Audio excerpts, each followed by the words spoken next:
ምናልባት በዓለም አቀፍ ደረጃ ምርጫ መካሄድ ያለበት በዚህ መንገድ ነው ብለው ፕሪስክራይብ ያደርጋሉ። ፕሪስክሪፕሽን አለው የታወቀ ነው። በእኛ መልክ በእኛ ቅርጽ በእኛ ግንዛቤ እንደ ኢትዮጵያዊ ዓለም አቀፍ ስታንዳርዶችንም ኢትዮጵያዊ ባህሪያትንም በማላበስ ይኸው ህዝባችን ወጥቶ እየመረጠ ነው። እኔ በግሌ ዛሬም መርጠው ልክ እንደ ያንዳንድ ኢትዮጵያዊ አንድ ድምጽ ያለኝ መሆኑን ያክል ያችን ድምጽ ለመጠቀም ነው። ስለዚህ ደስተኛ ነኝ። የመረጥኩት ለሀገሬ ነው፣ የመረጥኩት ለማህበረሰቤ ነው፣ የመረጥኩት ለራሴም እንደ ግለሰብ ነው የመረጥኩት።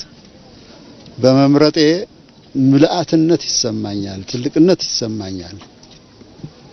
ምናልባት አንዳንዱ ባለመምረጥ የሚያጎል ነገር ላይኖር ይችላል ብሎ ሊያስብ ይችል ይሆናል። ነገር ግን እሱ አይደለም። የዘመናዊ ፖለቲካ ዲስፔንሴሽን የፖለቲካ ተራክቦት ይሄን አይደለም የሚያመለክተው።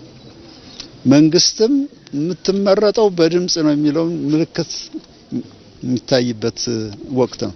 ማንም ይሁን ማን ለማለት ነውና ዛሬ የፖለቲካ ፓርቲዎችም ሁሉም ከህዝብ እግር ስር ላይ ናቸው።